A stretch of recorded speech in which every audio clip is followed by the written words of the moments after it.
So I'm fishing today. I'm on the Opakin Creek. Runs from Virginia, as far as I know, is where it starts. Virginia, runs through West Virginia, runs into Potomac River. Been fishing it for a while. Do pretty well on a lot of days. Do pretty well. Today, not so much. Caught smallmouth, largemouth. Caught channel cats. Caught red eye rock bass. I've caught sunfish. Caught bluegill. Caught fall fish.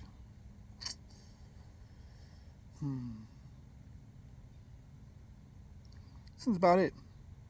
I was heard there was muskie in here. I have yet to catch a muskie. I never caught a turtle on my line. This is a good thing. Whopper plopper. Small one.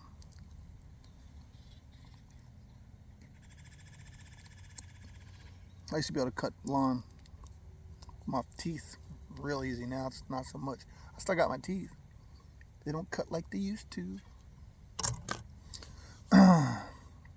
So I'm sitting there not doing nothing, fishing and not catching nothing. I thought I'd tell you a story. Granted, I live here in West Virginia. I live in Kearneysville, West Virginia. And this is a funny story. You might not think it's funny, but I thought it was pretty funny at the time. But my wife didn't think it was very funny. So every year they have the Christmas parade up here in Inwood, which is right alongside Bunker Hill up here, and right off 81, right off 11. That's where they usually have it, through that area. And a few years back, I was coming down the road in my pick-em-up truck with the wife, and we rolled up to the edge of the parade where they had it all blocked off, and I really had to pee. Yep, when you're old, you had to pee a lot. So I'm sitting there looking at the cop. He was a sheriff.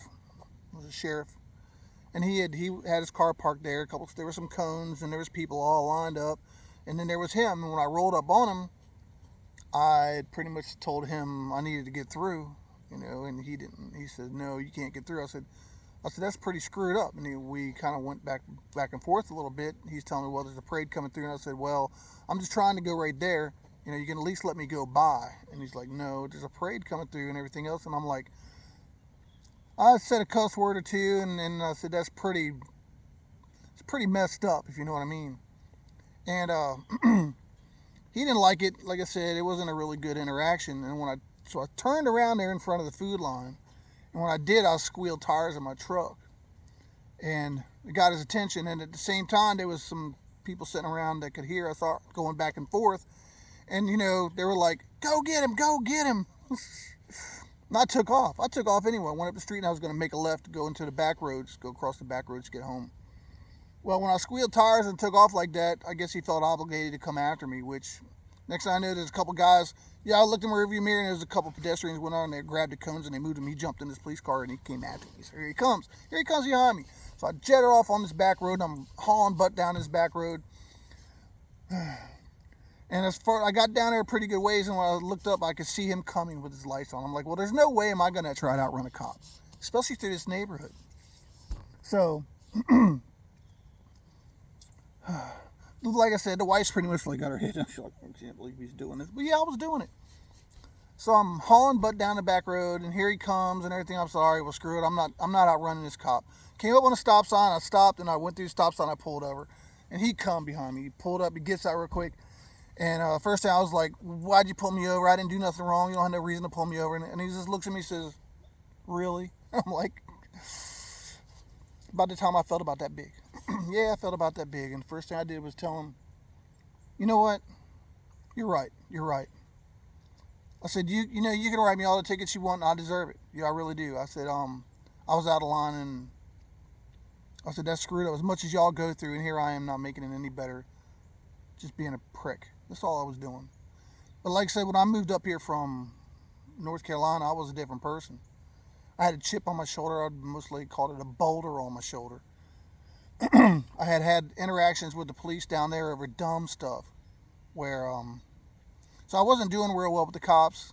Like I said, when I moved up here, I carried a lot of anger with me. I was a really, really different person.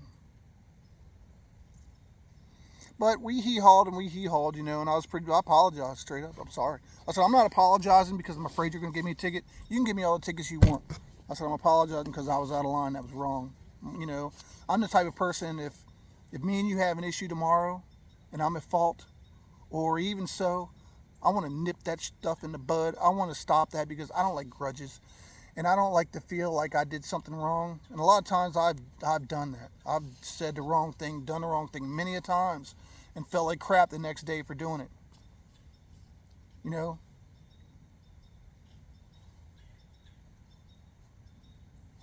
Something's on the hill behind me. There's many times I've done a lot of things that were wrong, and I felt like crap behind it the other day. You know, the next day. So I try to fix that stuff now. I really do. So that was just a small point. So, you know, we went back and forth, and he said, look, just don't do that anymore. And I'm like, I'm not going to do that anymore. And I think after that, I changed. Because I'd had a couple interactions with cops after I moved up here. You know, just getting pulled over and being real smart ass. I stopped. This was when all this time when all these cops are getting killed over all this dumb stuff, and nobody had any respect for them anymore.